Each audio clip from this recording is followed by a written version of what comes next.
Welcome back to Green Mountain Mornings on WKBT 100.3 FM and AM 1490. It is 8:15 and 64 degrees outside, and I am your host, Olga Peters. And I have in the studio with me Chris Mays from The Reformer. Welcome, Chris. Thanks. And we'll be talking later in the hour about lots of projects, hurricane relief projects going on, Putney Road developments, as well as some job changes.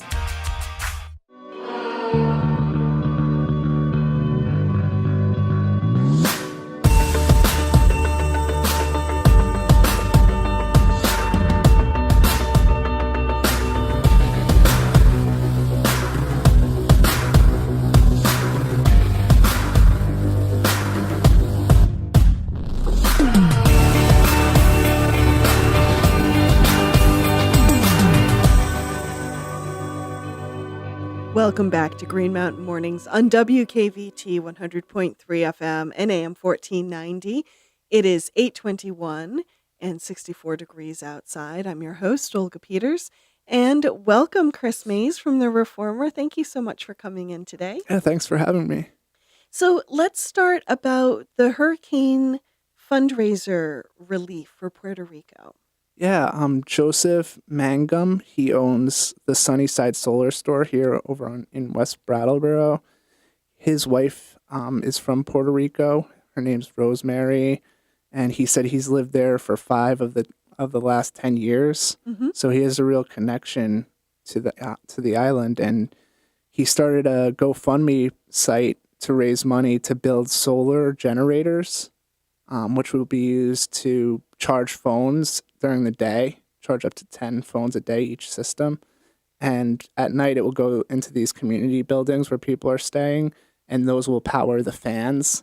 And it's not just about keeping people cool. It's about keeping mosquitoes away, because there's a lot of illnesses because of the mosquitoes. Good point.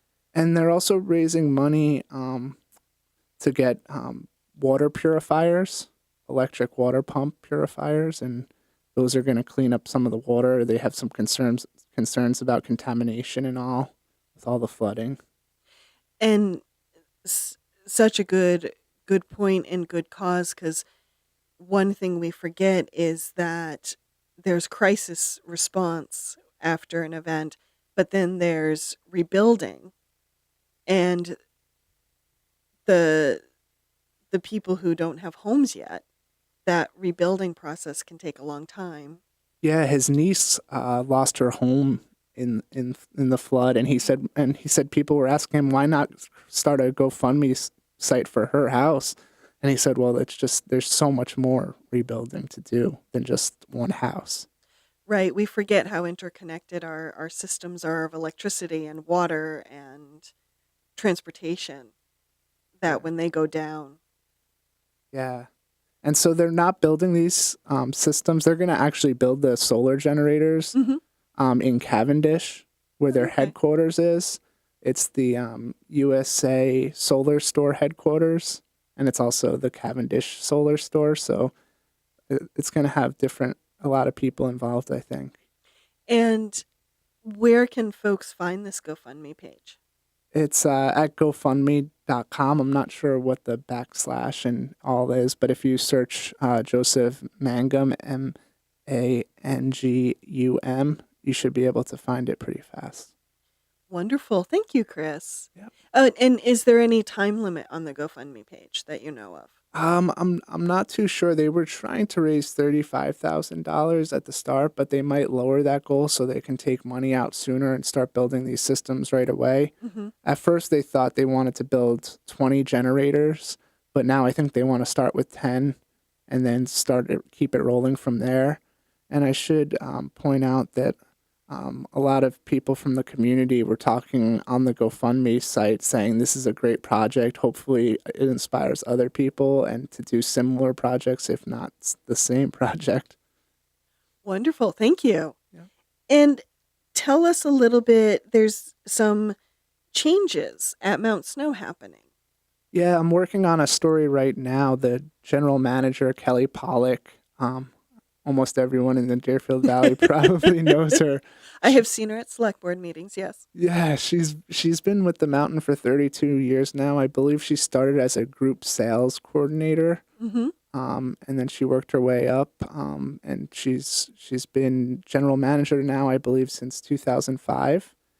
And now she's going on to the National Ski Areas Association. She's going to be the president and CEO Hmm. of the group, and they're stationed in Colorado.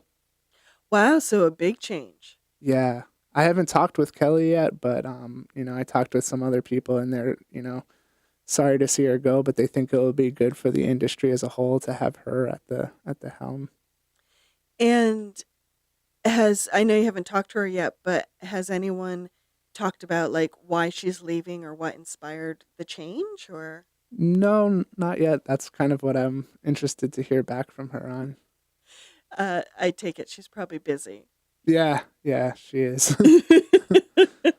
I'm not sure what the timeline is too. That's something else I'm waiting to hear back on. And it comes at a time when the resort is really, really they've got a lot of things going on. They just built this big new snowmaking system that they're gonna launch That's right. next month, and then they also are building a new lodge at the Corinthia face. So And are these the EB5 projects? yeah, So, yeah, Mount Snow is one of the projects for EB5 money that's actually going well in the state. yeah, yeah, Thank you. That's wonderful to catch up on that. So, look forward to hearing more yeah, once you actually get to talk to Kelly. yeah. And before we went on air, you and I were just chatting about things in town, and you brought up a really good point about the flyer that the select board's discussing around panhandling. And while we have discussed this issue on the show quite a bit, I thought you brought up a really interesting point about the conversation and what point it's reached. Yeah, I think the select board has been saying, we're just making a flyer here.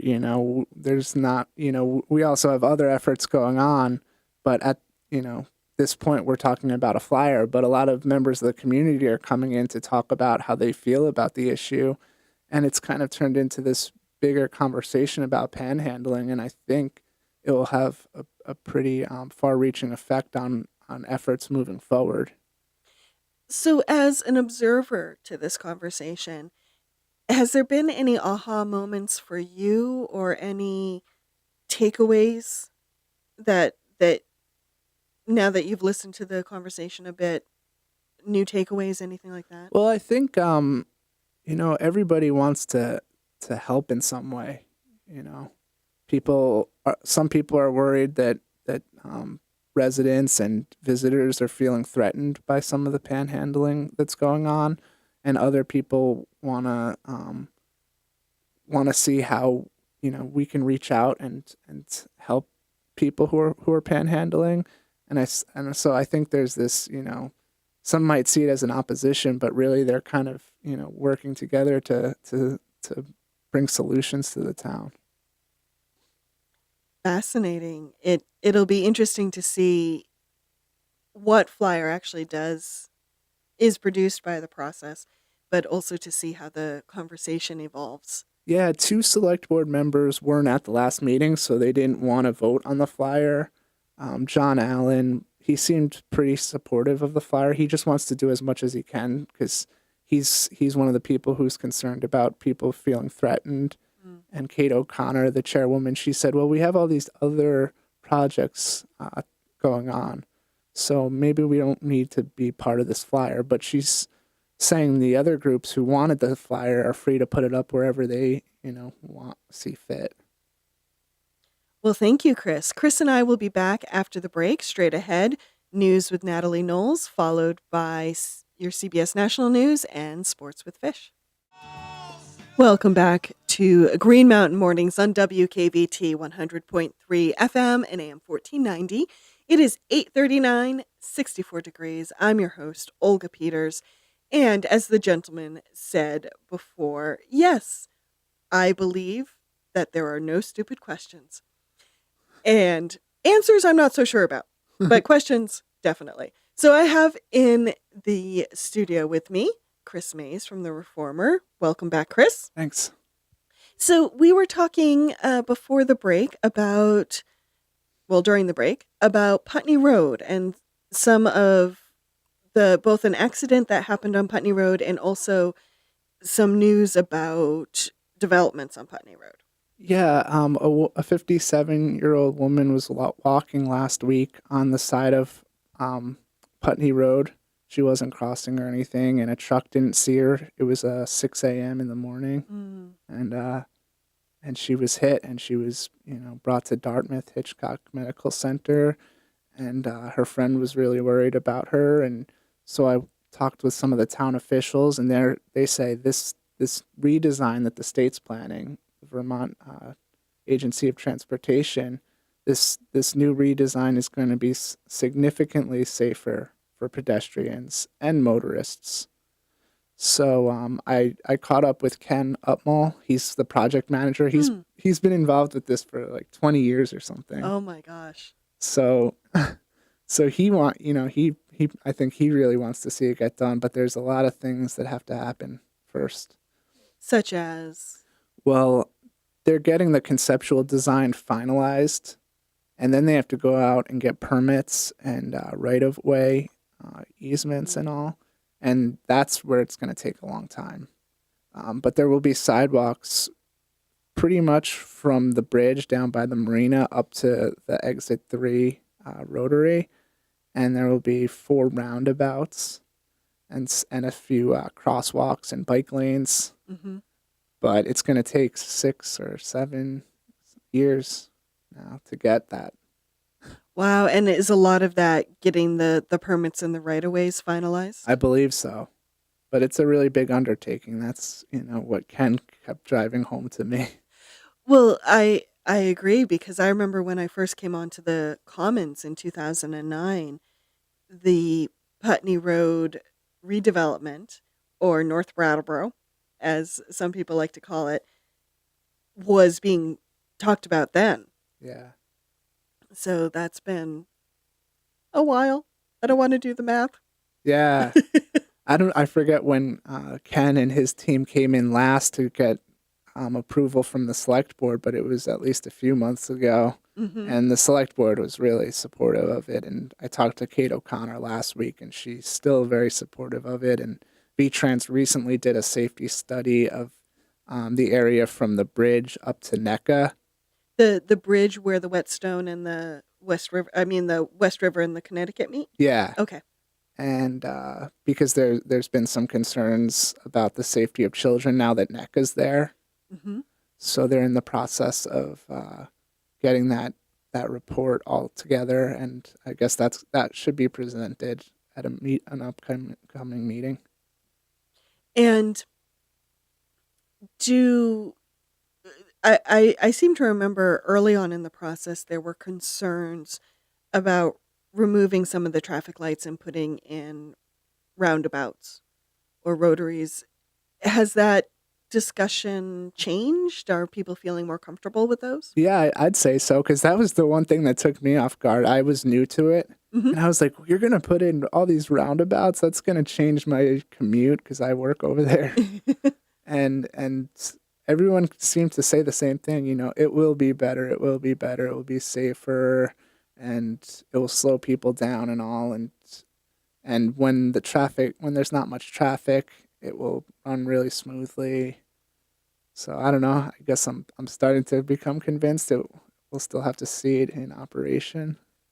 Right. And you said they will add bike lanes. Yeah. And sidewalks. Yep. And there's also an effort on part of the town to change some of the look of Putney Road over time as businesses come and go, and to make it more of a mixed use area. Yeah, I'm not so sure about all that. I haven't heard as much about that. I'm more familiar with the state's redesign plans. I don't know much about the towns right now. Well, it'll be interesting to see. how things might change, especially with sidewalks, if people could easily get up and down Putney Road, because Yeah, there's a lot of people who walk Putney Road. yeah, and it will be on both sides, which is will be really good. Hmm. What to add sidewalks? I'm just thinking of the area you mentioned between the bridge and NECA is kind of a narrow part of the road. So are they looking at widening the road at all, or? Well, that's one of the things Kate O'Connor pointed out. You know, it's going to be a difficult project because it would be really hard to widen parts of Hmm. that road, and yeah, I'm not so sure about how it will all take place, but they are expecting almost continuous sidewalks on both sides. It might not be fully, but they're trying. Wish them luck on that. Have you received any news about the woman who was recently hit on Putney Road? Is she recovering? Were the injuries? She was recovering in the hospital last week. I was gonna check in and see if the police had any update on her later this afternoon. Good luck. I mean, with HIPAA rules and everything, you can't always get that information, but Yeah, yeah. wishing her a speedy recovery. And will they also be changing with the addition of sidewalks? I mean, one thing about Putney Road is there are areas that are actually quite dark. So if it's 6 a.m. and someone's walking, you really may not see them. Will they be adding streetlights, anything like that? Um, as far as I know, I don't really know right now. So yeah, I just know about the crosswalks and the roundabouts and the sidewalks and bike lanes, and that seems pretty safe. I don't know if there's any new streetlights Hmm. in the plans. Well, in some ways, it's not really fair that I'm asking you these questions because with a 5 to 7 year timeline, a lot could change. Yeah, they're still putting together the finalized plan, you know. So I'm guessing we'll see that come in front of the select board again because they said they'll come in periodically to give updates to the board. Hmm. And just to clarify for listeners, and correct me if I'm wrong, that section of Putney Road, even though it's a town road, it's technically a state road, Yeah, and so the state kind of calls the shots here, yeah, yeah. sort of like they did with Main Street.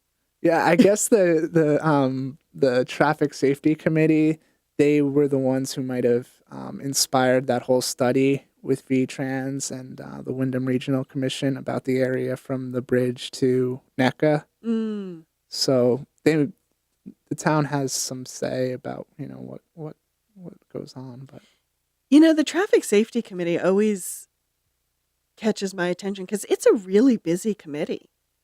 yeah, It's a really active. They're always coming up with new studies or questions or looking at intersections. yeah, yeah. So it'll be fun to It's watch. it's been relatively quiet with the select board, but with their updates, but I'm sure we'll hear stuff soon as budgeting comes. As budgeting comes. Oh my gosh, we can't forget that. The Yeah, budget process must be starting soon. November? I believe so. Yeah, it's Oh, coming up. lucky you.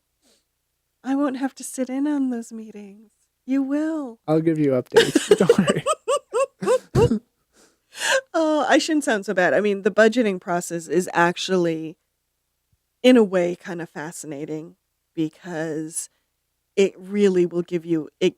I'm speaking more to listeners than Chris right now, but it really gives you insight into what the town is scrambling with or working on, or where it's feeling comfortable or a little stretched, or it really gets into the nitty gritty of how the town keeps moving forward. And there's a town finance committee that's really involved in the process too, you know. Not so much at the meetings, but behind the scenes, they're analyzing all the decisions and the budget. And is that the representative town meeting finance committee? Yeah, Yes, they are very active.